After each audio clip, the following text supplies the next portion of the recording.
Ever had one of those moments where you think everything's going perfectly, and then all of a sudden, something happens that flips everything upside down? Yeah, it started like any other spring break until we realized we weren't alone. I know what you're probably thinking. Spring break, the time of your life, right? Well, it was supposed to be. But what happened to me and my friends? It's something I can't ever forget. It started out simple enough, just a group of friends, excited for a wild week in Florida. We'd been planning for months, and let me tell you, our expectations were high. Sun, parties, sand. What could possibly go wrong, right?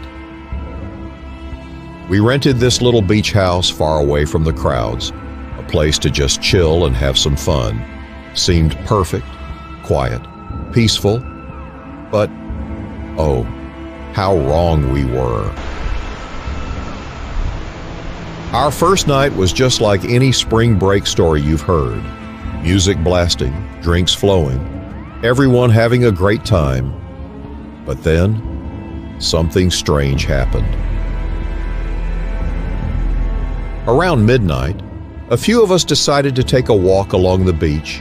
The air was warm, the waves were crashing softly, and the moonlight made everything look surreal. We were just soaking it all in, laughing and talking when we saw it. A figure standing near the water, just staring at us. At first, we thought it was just some other party goer, maybe a fisherman out there at night. But as we got closer, something felt off.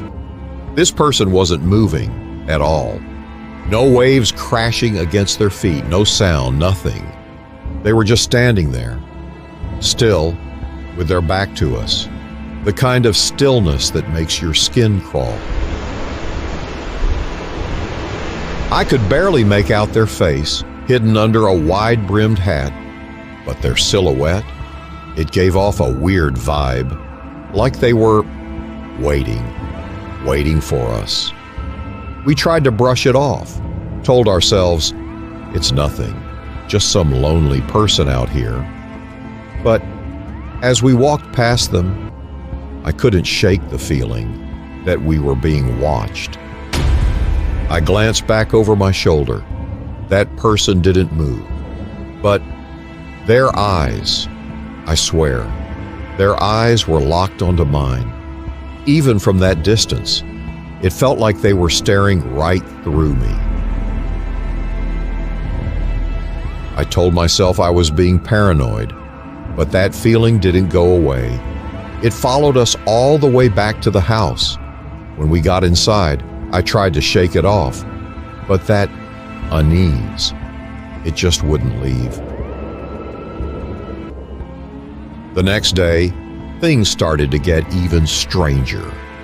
Tom, one of my friends, was acting different, quieter, weirder. He kept looking out the windows, like he was expecting something. I asked him what was up, but he just shrugged it off. But then, that night, he admitted something.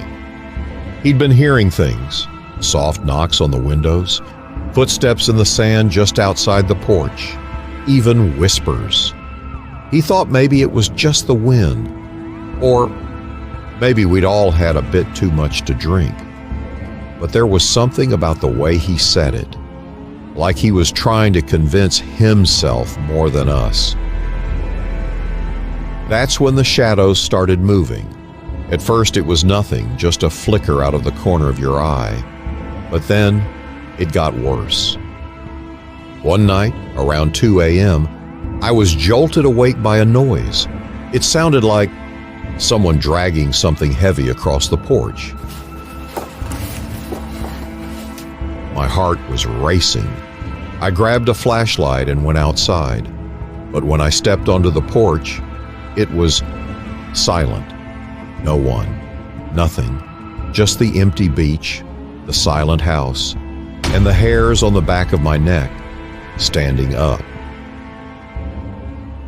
I turned to go back inside, but then I saw something in the sand, a trail of footprints, and they weren't ours. They led away from the house, all the way to the same spot by the water, where we'd seen that figure the night before. I told my friends, but they weren't freaked out like I was. They thought it was just some prankster, some local messing with us. But deep down, I knew it was something more. The next day, we went back to the beach. I tried to enjoy it. Really, I did.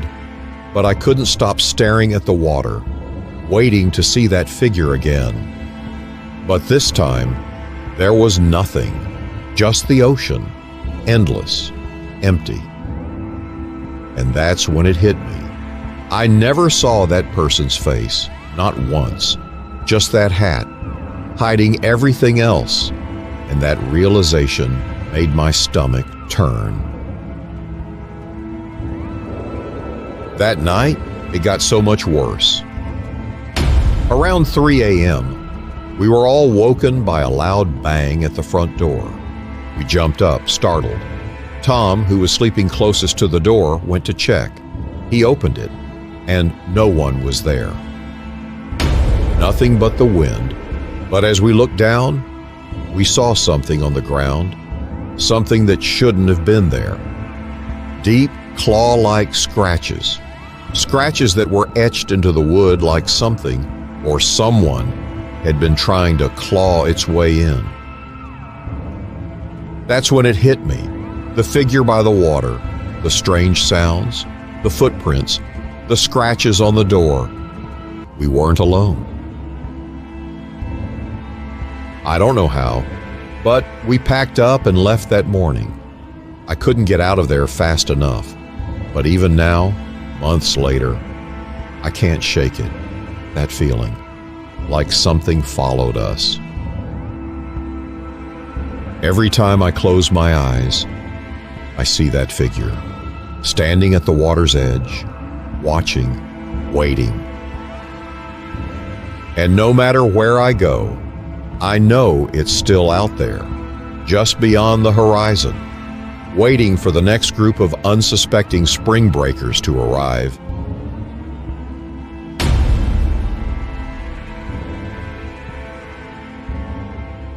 There are things out there, things that wait for you in the dark, just beyond the waves. And once they've found you, they don't let go.